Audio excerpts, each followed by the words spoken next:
À part ça, un vrai coup de cœur quand même, le Gemini 400 coûte environ 400 €.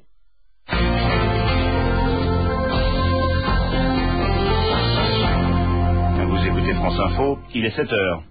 France Info, 7h, 10h, toute l'information. Olivier Delagarde.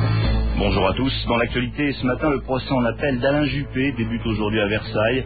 Il comparaît dans l'affaire des emplois fictifs du RPR. L'ancien Premier ministre avait été condamné en première instance à 18 mois de prison avec sursis et 10 ans d'inéligibilité. 15 enfants blessés, mais sans gravité, c'est le bilan presque inespéré de l'accident d'un car scolaire hier soir dans le Dôme. Hosni Moubarak est à Paris. Le président égyptien vient inaugurer avec Jacques Chirac une exposition sur les pharaons à l'Institut du monde arabe. Enfin, victoire impérative pour les Bleus ce soir à Chypre. L'équipe de France de foot joue à Nicosie un match qualificatif pour la Coupe du Monde 2006. Le journal, François Lepage. Alain Juppé joue son avenir politique à partir de cet après-midi. Son procès en appel s'ouvre à Versailles. L'ancien Premier ministre est rejugé avec 5 autres prévenus dans l'affaire des emplois fictifs du RPR. En première instance, il avait été condamné à 18 mois de prison avec sursis et surtout 10 ans d'inéligibilité. Une peine qui, si elle était confirmée, marquerait la fin de sa carrière politique. Alain Juppé qui n'a aujourd'hui plus qu'un mandat, celui de maire de Bordeaux. Pierre-Marie Gros. Comme si de rien n'était, ou presque. Côté agenda, ce début de semaine a ressemblé à s'y prendre un début de semaine habituel. Une remise de médailles lundi midi en mairie, inauguration hier matin du Congrès national des sociétés d'économie mixte au Palais des Congrès de Bordeaux-Lac, un autre rendez-vous hier après-midi à Pessac, avant le départ dans la soirée pour Paris. Un maire à plein temps, plongé dans le quotidien, voilà l'image qu'a voulu donner jusqu'au bout Alain Juppé, qui a prévu de revenir dès ce week-end à Bordeaux. Il présidera comme d'habitude lundi après-midi la séance du conseil municipal. Et l'emploi du temps sera ainsi géré jusqu'à la fin du procès, prévu le 29 octobre, les mercredis, jeudis et vendredis à Versailles, le reste du temps en Gironde, comme une parenthèse dans ce mandat, le dernier qu'il détient, un mandat qu'Alain Juppé compte assumer jusqu'au bout. Pierre-Marie Gros, France Bleu Gironde pour France Info. La Cour de cassation va rendre sa décision aujourd'hui dans l'affaire des paillotes. 5 ans après les faits, dans un entretien au Monde, l'ancien préfet de Corse, Bernard Bonnet, reconnaît pour la première fois avoir donné l'ordre implicite d'incendier la paillote chez Francis. Il affirme qu'il assume aujourd'hui cet acte. La Cour de cassation qui se prononce également cet après-midi sur la décision d'expulsion de l'ancien activiste italien Cesare Battisti, en fuite depuis la fin du mois d'août. Ses avocats ont contesté les jugements prononcés contre lui en juin dernier, mais à l'audience il y a 2 semaines, l'avocat général a demandé à la Cour de cassation de confirmer cette expulsion. Une quinzaine de collégiens hospitalisés hier soir dans le Puy-de-Dôme après l'accident de leur car scolaire. Cela s'est passé sur une route départementale près de la commune de Marat. Les enfants ne sont que légèrement blessés. Le car s'est déporté sur le bas-côté pour éviter une collision avec une voiture venant en sens inverse. Il aurait glissé sur l'herbe humide puis basculé en contrebas de la route pour finir sur le toit. Une chute de 6 mètres. Heureusement, les enfants avaient tous leur ceinture de sécurité. Selon le sous-préfet, on a vraiment frôlé la catastrophe. Le véhicule s'est en effet immobilisé tout près d'un ravin. Arc International va supprimer 2659 emplois d'ici fin 2008. Le leader mondial des arts de la table a annoncé son plan de restructuration pour son site d'Arc dans le Pas-de-Calais. 1700 salariés partiront en pré-retraite. Pour les autres, les directions prévoient des mesures de reclassement dans certaines de ses filiales. Le groupe emploie aujourd'hui près de 17 000 personnes à travers le monde, dont 10 000 en France. Un accord a été trouvé à l'agence France Presse entre syndicats et direction. 30 journalistes en contrat précaire seront intégrés en contrat à durée indéterminée. C'est aussi la fin des primes exceptionnelles pour les responsables de l'agence. Les salariés doivent se prononcer ce matin en assemblée générale sur ces propositions. Les socialistes jettent un voile pudique sur leur désaccord à propos de la Turquie. Hier soir, leur bureau national a voté à l'unanimité un texte qui approuve l'ouverture des négociations, mais qui laisse ouvertes toutes les possibilités, adhésion pure et simple ou partenariat privilégié avec l'Union européenne. Une façon de ne fâcher personne et de laisser la droite se déchirer, Elana Mor-Youssef. La stratégie est simple, c'est une élue qui l'explique, laisser les projecteurs braqués sur les divisions de la droite. Voilà pourquoi les socialistes mettent en sourdine leur désaccord sur la Turquie, trop heureux d'afficher une unité, fût-elle de façade. Car l'encre du communiqué avait à peine séché que déjà chacun y allait de sa petite musique. À la sortie de la réunion, Martine Aubry réaffirmait son credo dans la vocation européenne européenne de la Turquie. La veille au téléphone, elle a même sermonné François Hollande, lui reprochant sa tiédeur sur le sujet. Et hier soir, elle a lancé une mise en garde voilée aux partisans du non à la Turquie. C'est Philippe de Villiers qui le premier a commencé sur ce sujet. Chacun doit prendre ses responsabilités. Principal visé, Laurent Fabius, qui lui aussi a réaffirmé ses convictions. Non à l'adhésion, oui au partenariat privilégié. Mais pendant la réunion, pas de vague. Les socialistes ont décidé de ne pas ajouter la division à la division. Ils ont bien assez à faire avec la Constitution européenne.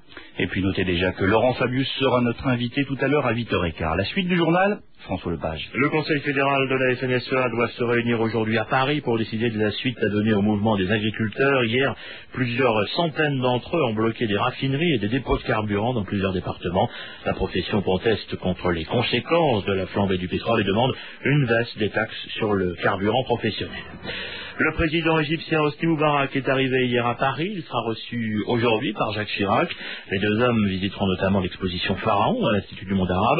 Ils devraient ensuite faire un tour d'horizon des grands dossiers internationaux au cours d'un déjeuner à l'Élysée. Bertrand Galichet. 4 jours après les attentats meurtriers dans la péninsule du Sinaï, la lutte contre le terrorisme devrait figurer en bonne place dans les conversations entre Jacques Chirac et Hosni Moubarak. Ces explosions à l'hôtel Hilton de Taba et dans des centres de vacances risquent en effet de porter un coup très rude au tourisme en Égypte.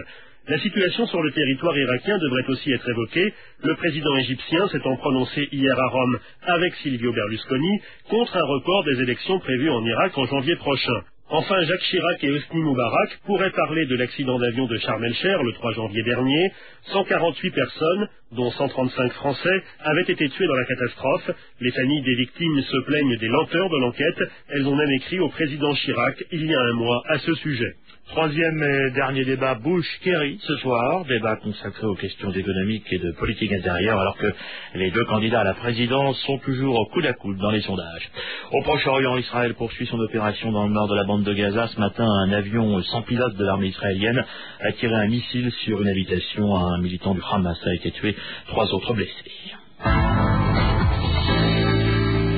Il est 7h07. Si vous êtes âgé de 16 à 30 ans, vous pourrez demain, jeudi, faire doser gratuitement votre taux de cholestérol sanguin. 2000 laboratoires en France participent en effet à cette journée de dépistage qui est organisée par le syndicat des médecins biologistes, un dépistage précoce qui permet de repérer les jeunes qui présentent des facteurs de risque. Bruno Rougier. Le cholestérol n'est pas qu'une histoire de vieux. Les jeunes peuvent aussi être concernés par hérédité génétique, leurs parents ayant eux-mêmes un taux de cholestérol élevé. 4% des jeunes de 17 à 19 ans seraient concernés et pour un quart d'entre eux, un traitement doit être mis en place le plus vite possible. En effet, si le cholestérol est indispensable à l'organisme, un excès entraîne des dépôts de graisse dans les artères allant jusqu'à les boucher, avec comme conséquence des infarctus précoces à partir de 25 ans. Le dépistage nécessite une simple prise de sang. Les jeunes de 16 à 18 ans doivent avoir une autorisation familiale. Dernière précision, il faut impérativement être à jeun depuis au moins 12 heures au moment de l'examen. Journée de dépistage demain donc, mais dès aujourd'hui, pour connaître le laboratoire d'analyse le plus proche de chez vous, vous pouvez appeler gratuitement le 0800 156 156, le 0800 156 156. Les sports, tennis, 3e journée de l'Open de Moselle avec l'entrée en liste du Français Gaël Monfils. Aujourd'hui, le champion du monde junior sera opposé au Belge Xavier Nalice, finaliste dimanche dernier de l'Open de Lyon. Hier, la journée a été bonne pour les Français Julien Bento, Paul-Henri Mathieu, Arnaud Clément, Florent Serra, Marc Jiquel et Jérôme Henel qui sont qualifiés pour le 2e tour. Il y a du football ce soir. L'équipe de France joue son 4e match de qualification pour la Coupe du Monde 2006. Après des performances en demi-teinte, la victoire est impérative pour conserver des chances sérieuses de qualification. Pour conjurer l'adversité, l'entraîneur des Bleus, Raymond Domenech, compte beaucoup sur le retour de Patrick Vieira, suspendu face à l'Irlande. Raymond Domenech qui invite ses joueurs à se libérer ce soir. Le vrai message, c'est se libérer. Je crois que c'est depuis le début qu'on est reparti avec cette équipe-là, c'est ce qu'on sent, c'est qu'il y a une forme de retenue encore. Et le message, le mot, c'est libérez-vous. Libérez-vous, il faut jouer, il faut créer quelque chose, il faut retrouver des automatismes. C'est le mot du match. Le résultat n'est que la conséquence de ce qu'on fait sur le terrain. Et on ne peut pas prévoir à l'avance quel sera un résultat d'un match de football. On a les moyens de jouer, on a les moyens de faire quelque chose. L'équipe doit se libérer. Le message, c'est pas l'inquiétude, c'est libérez-vous. L'entraîneur des Bleus, Raymond Domenech, coup d'envoi de la rencontre, 20h45 à suivre bien évidemment sur France Info. Un coup d'œil enfin sur les marchés financiers. La bourse de Tokyo gagne près de 1% à mi-séance ce matin. Hier soir à Wall Street, le Dow Jones a clôturé quasiment inchangé. Le Nasdaq lui a perdu de 0,2%. France Info, 7h10. Olivier Lagarde. Bienvenue dans ce 7-10 si vous nous rejoignez. Le dossier de la rédaction est consacré ce matin au sort des enseignants non statutaires. Ils sont des milliers à vivre dans l'incertitude d'un poste. À 7h15, vous entendrez le portrait de l'un d'entre eux, puis la porte-parole du SNES. Tout autre chose, le procès en appel d'Alain Juppé débute aujourd'hui à Versailles. Il comparaît dans l'affaire des emplois fictifs du RPR, une affaire qui met toute la classe politique un peu mal à l'aise. C'est ce que nous verrons à 7h28. Enfin, on ne le dira jamais assez, mais sur la route, un moment d'inattention ou une vitesse un peu excessive peut avoir des conséquences incommensurables. On ne peut pas savoir ce que ça veut dire de foutre sa vie en l'air avant de l'avoir fait. Moi, je suis mort le jour de mon accident. La semaine de la sécurité routière débute aujourd'hui. Reportage dans une demi-heure, mais d'abord le ciel. Météo France, avec Calipage, réseau de 300 distributeurs conseils en fourniture et matériel de bureau. Bonjour Jean-Michel Kolinski. Oui, bonjour Olivier. Alors il fait frais ce matin. Oui, particulièrement dans le nord-est, avec seulement 4 degrés actuellement à Strasbourg, 6 à Metz et 7 à Nancy. Alors à Cherbourg, vous avez 10 degrés, 11 à Lille, Paris et Toulouse, et le pompon revient à La Rochelle ce matin avec 16 degrés actuellement. Alors le 13 octobre 90, le thermomètre est monté jusqu'à 31 degrés 6 à Calvi. Ce ne sera pas le cas cet après-midi, la température beaucoup plus fraîche. Elles vont varier de 15 degrés à Paris, Strasbourg et La Rochelle, jusqu'à 21 degrés à Nice et Ajaccio. Il fera 16 à Nantes et Lille, ainsi qu'à Lyon et Bourges, et 19 degrés à Toulouse et à Perpignan.